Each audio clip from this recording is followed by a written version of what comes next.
This keeps coming back to me because I spent so much time like reading or trying to study my way into this message of non-duality. As Robert Adams would say, that only reifies what you're not, meaning the ego.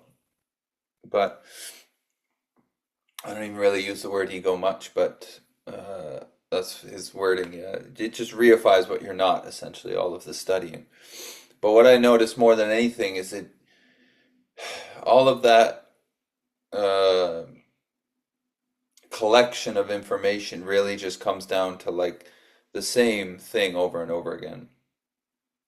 It always brings back to the same point, like these small sayings or whatever, like the one that gets revisited a lot from Huang Po or Nisargadatta. And I don't know if Nisargadatta read Huang Po or not, but essentially what is being perceived is not what is perceiving.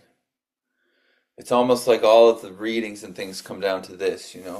Even when Ramana might talk about desirelessness, uh, the thing is desire or desirelessness can be perceived. Yes, you can see that come up through the thought system, the mental system, or even like a sense of a desire to get out of something, let's say, yeah. So what is being perceived cannot be what is perceiving. So obviously I can perceive the computer or the wall or something. So that's obviously not perceiving, yes. But then I can also perceive the eyes. The eyes can be perceived. So meaning that what the eyes are seeing or the operation of the eyes must be actually not what is perceiving. Now the head, the mental system, thinks that it is the one perceiving. Yes? So it's giving you a story or an interpretation of what's going on and placing itself in the point of the perceiver and saying that you are that perceiver.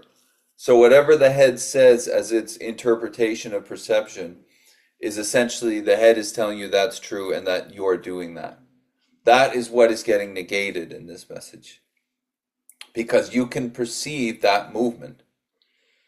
You can perceive the arising of the sense of I and everything that follows that. Yeah, so this is why Ramana's teachings and Advaita in general are so important because it's looking at what's before. It looks at what's before that I. Who does that I arise to? Yes, what is perceiving? Okay, well then what comes next? Well, I am the perceiver. Well, you can perceive the movement of I am the perceiver, so that must not be what's perceiving. You can perceive the body, obviously, so that can't be what's perceiving. Yeah. Mhm. So if I'm not this, and I'm not the arising of the I, which can be perceiving, who am I, you see? And then you hear, oh, I got it. Well, who got it? Yeah, because you can perceive this. What is being perceived cannot be what's perceiving. Yeah. And it ties right into then this idea of desire. Because you can see the movement of wanting or wanting out of, let's say, of desire, yeah. And then as Ramana would say, when those are unmet, that's the arising of anger.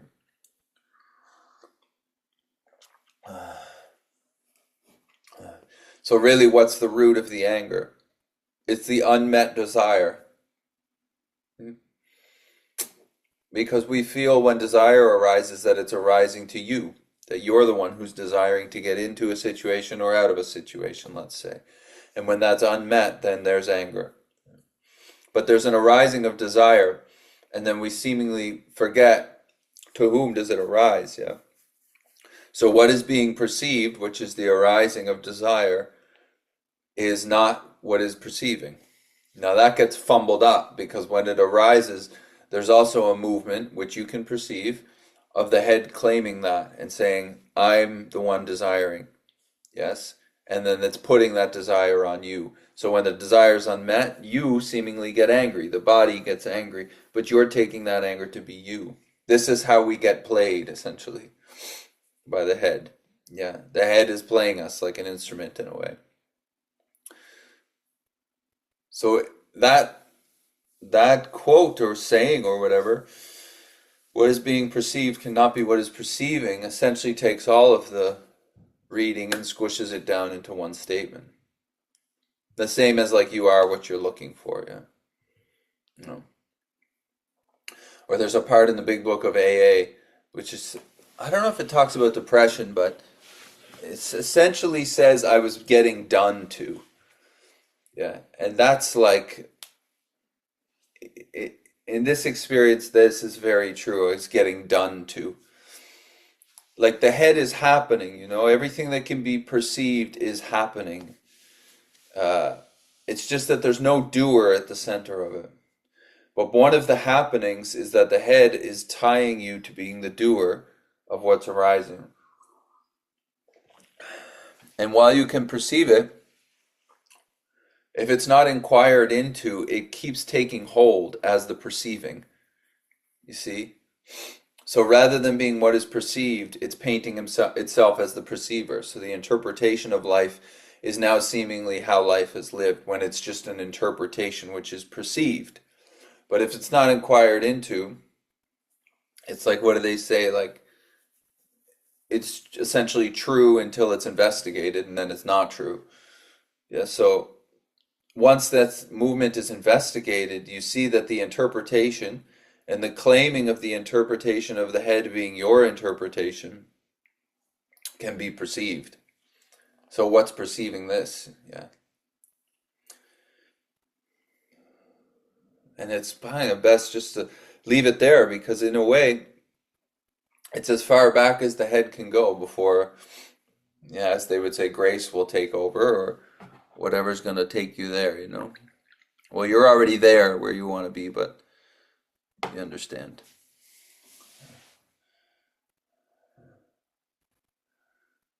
So often when I hear this message being put out, it's put out in the context of you don't exist, essentially. Yeah. You don't exist, the world doesn't exist, which is true. But what's hearing that is not the perceiving, it's what's being perceived, meaning that the head is hearing it doesn't exist. So then the head goes, okay, now I have to non-exist, but it can't non-exist. This is the seeking, essentially. So the head has you seeking for what you are, awareness, and it's trying to get it, but it can never get it. What is being perceived, the head, can never be what's actually perceiving, but it's going to try to get there. It's desiring now silence. It's like sound is desiring silence, but sound can't be silent, you see? This is it. Agitation, or an agitated system, the mental system, cannot be peace. What is being perceived cannot be perceiving. It's just not part of its system. And you're not of the system. Yes, but as long as you're looking for peace as the head, it's going to be unfound. You can't land on it as what you're taking yourself to be. You're not going to be there when you disintegrate, essentially. When the idea of you dissolves, it doesn't even have to dissolve, because it doesn't truly exist. It just keeps happening over and over, this I. Yes? When that is seen to be non-existent, as it is, yes? Then you see there's nowhere to go. You land right where you've always been. Yes? Before what is perceived. But as long as you're living as what is perceived, meaning the head is going to try to keep getting to being the perceiving. Even worse, it's going to tell you it is what's perceiving life. And it's not what's perceiving life, it's what's interpreting life. And not only is it interpreting it, but it's misinterpreting it. Because as the Course in Miracles says, you only see the past. That's the only thing that the head can know, is only the past. You see, that's time there. So you can also perceive the movement of time. The idea of J is based on the past,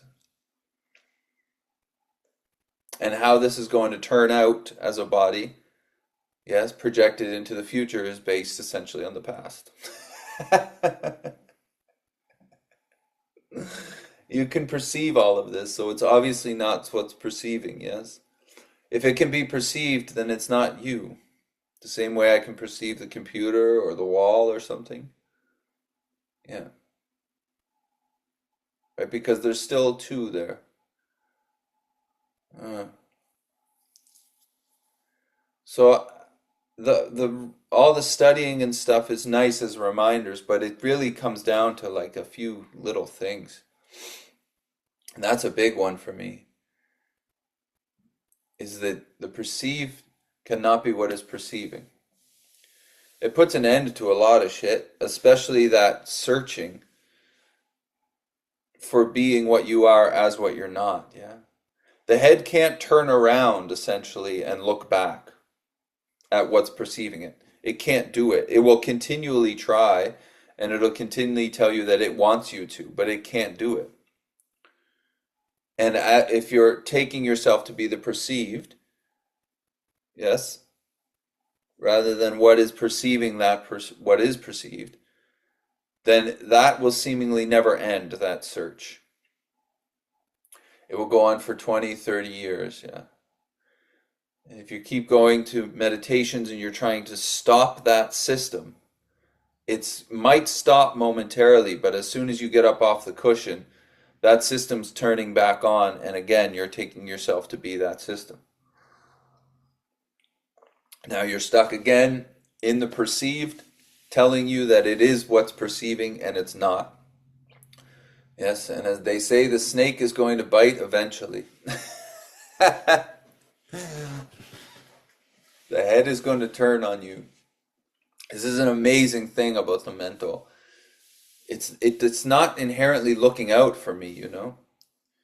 At least from an alcoholic's point of view, which is the point of view that this perception looks through. The head is turning on me a lot, and it's misinterpreting shit.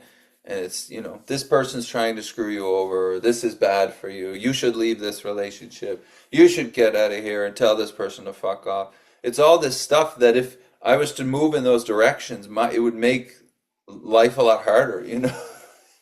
It's like the head is not looking out for me. I feel, especially for addicts and alcoholics, it's not looking out for the body at all.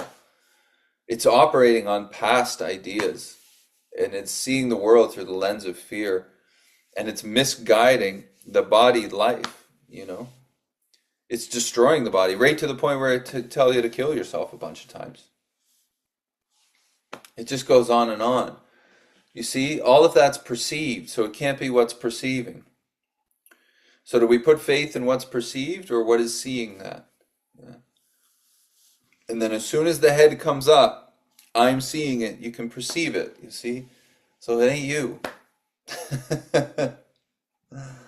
This is the crux of the thing. This is like the anchor. And when the head moves, you perceive it. You don't have to move. You don't go with all of the movement.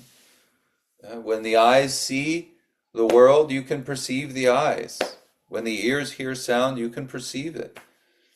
So it's not what's perceiving. Step back. What's interpreting the sound and giving it all this form and idea is the head. You can perceive it. So don't move. You see? It's like Gangamira would say, don't land anywhere. You know? Uh, those statements, man, are important because they take the whole thing, like, and wrap it right up. And you can sit with them for a long time. Real, like, refuge in this. Very grateful for obviously the message, but recovery and things, but those, like, what do they say, pith statements or whatever are critical. Man, they're real crack. Yeah. Because when it comes to desire, like we were saying, the desire is a big thing for me. I always wanted fucking money and fame and shit. And it wasn't getting it, you know? And so you would blame the outer world, but it's really the desire. And what does desire arise in but the mental system, but the individuality? Yes. That can be perceived. Ah. Ah. That would have been nice to know 20 years ago. Because living as the perceived gets uncomfortable, man, and you want out of that discomfort. Yeah. The head's got you bound. If you're not seeing it, you're living as it, as Paul Hederman would say. And it's got you bound up, and you want out of that, so you start drinking and shit. And it ain't you that's got you bound. And as long as we're taking ourselves to be the interpretation of the head and as what is bound, we ain't getting out of it. Self can't get out of self. Yeah. Small s self.